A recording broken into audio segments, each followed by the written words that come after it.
Hi. Hi!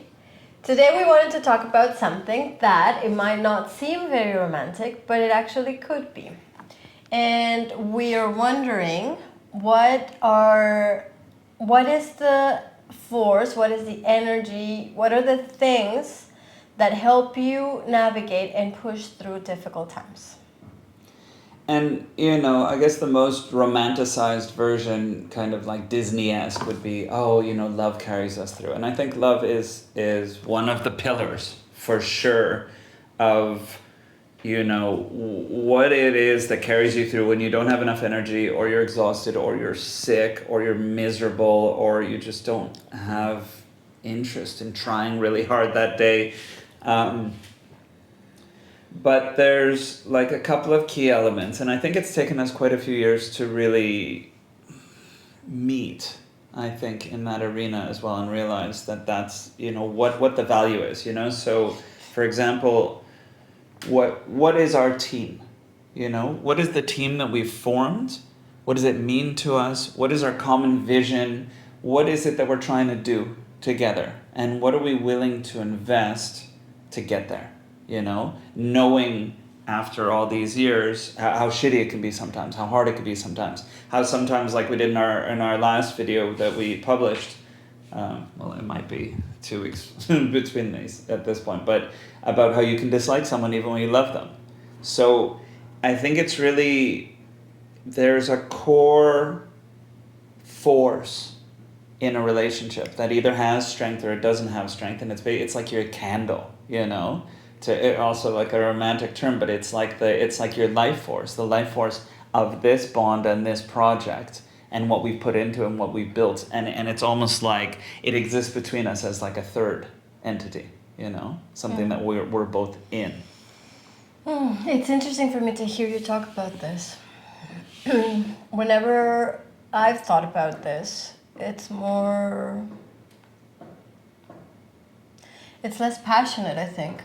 I think what comes up for me is many times I just have space. Like on the times that I dislike you, or that we're not flowing, or that there's irritation, tiredness, whatever it is, I try to just like zoom out and take it for what it is, like it's not such a big deal, it'll pass, And sometimes it's just like, okay, this is my husband, I love him, he's human, he can be shitty. Like, not objectively, but I can perceive you, experience you. Can I interject something? Yeah. Okay, but when you zoom out, then you see it in relation to something bigger that you're considering. And Of course. What is that something bigger? Because that something bigger is why you even try in that moment, Sometimes right? in like the really dark times where I'm like, I don't want to be in this relationship anymore, our kids come up. And I'm like, well, we have a responsibility towards them, And then what kicks in is all the memories of the good times and the shit that we've done that has been good. So I'm like, okay, so we are capable of the good stuff. And then we brought these kids into this world. We kind of owed them our union and our team. And so, like, the sense of responsibility is huge. But also just, at one moment, I realized that even if we weren't romantically together anymore, we would sort of be together forever anyways. Like, we are a family, period. Like, it's almost unconditional at this point. Huh. So... It's interesting because you have like this mishmash of, obligation, inertia, like you've gone so far already together, and overcome so many things, and then kind of love. I think passion is kind of like a smaller thing, but kind of like caring for each other as life partners, So Yes. like, okay, we're in this for the long run, right? So it's like, okay, in 20 years, this doesn't mean shit, whatever's going on, Yeah. And so it's like, the context of like this is a life project, right? So it's like, Yes. but it's interesting, like where you can call on as a resource to be able to try when you don't have energy, you know, to be able, because like especially with the girls, it's like sometimes just absolutely sucks all my life force out. Most of the time with the girls it's great, it's enriching, it's beautiful. Sometimes it's like I'm dead at the end, you know, like right now we're still transitioning our smallest to her own room, and she woke up maybe 20 times last night, and most of them screaming and crying and not rational, and it's I'm exhausted today, like I'm exhausted, like my life force is like near zero, but it's like, okay, you know, with them it's also, it's like, okay, this is my kid, this is an effort that I'm making now at this age that is transient and temporary, I guess, and it's for her and it's for us, and it's not gonna last forever. You Our know? oldest kid has already left the house, Yeah. and it went so fast. That was a transition that it was. I was more reluctant on it for the most part. That was a difficult one, but it was yeah. It's. I think like what you're saying too, like the kind of the zoom out, which I can't do very well. Let's say in conflicts, it's very hard for me to do in conflicts, that zoom out. But in like the day-to-day stuff, when something's really hard, it's like, this is, you know, it's not as important as it feels like in this moment. It's not as hard as it feels like in this moment, you know? Like, And- can I? yeah. Sorry. Yeah. It seems important to mention that you just said in conflict is difficult for me. When we're in conflict, there's stress, right? It's like fight or flight. I need to survive right now. I have noticed that there is an element of relaxation required for that zooming out and that having space. And that is why I started saying that it was less passionate, because I think I tend towards maybe somewhat passiveness. So in that way, like that's my area of expertise, you know, keeping calm, even though sometimes I don't keep calm.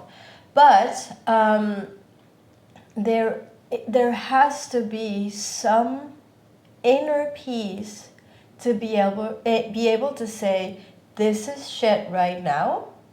I dislike it. I'm feeling it. It will pass. And also remembering that, like,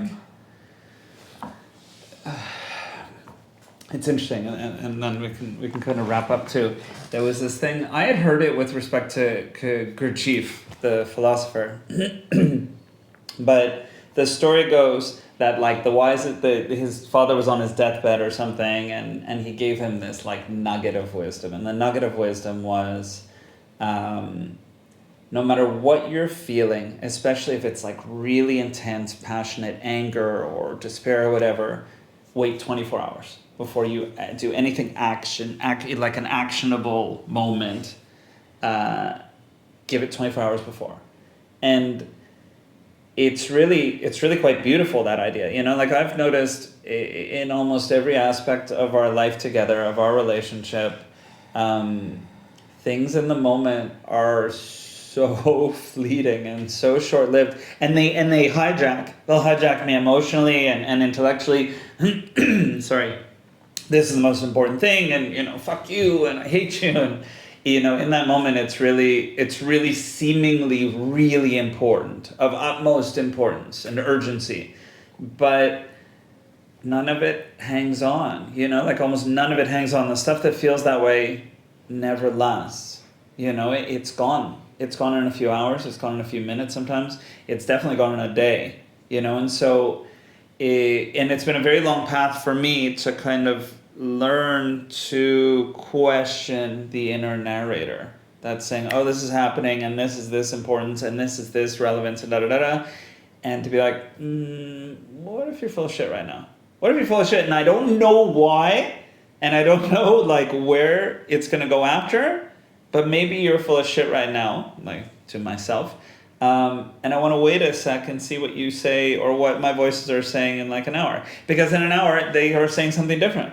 and it's just not important for me anymore. Like I just don't care about it anymore. It's not relevant. And an hour before I was willing to like have, you know, a huge fight about it, you know? And so it's been it's very weird because I grew up as a human being trusting my senses, trusting my perceptions, and as I've become an adult, I've started to learn that I need to question some of them. I need to question stuff when it's with anxiety. I need to question stuff when it's anger. That there's like this distortion. There's this distortion of my perception of what it is, and that distortion's short-lived. And so to like kind of wrap it back in, bring it back in, slowly kind of getting the wisdom of, there was this thing that we had spoken about once where it's like, okay, we're on the same team and we both want each other to win, and we love each other.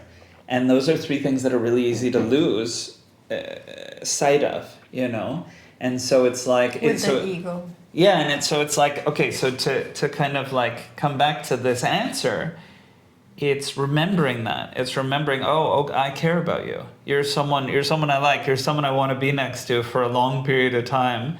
And that's what's important. They say also, like, if you're in an accident or like something really scary happens, in an instant, everything that's important, right? Yeah, for sure. And also, after a while of being together, there are so many phases. There are so many chapters, and life is constantly changing. Okay, thank you for watching once again. Ciao. Bye.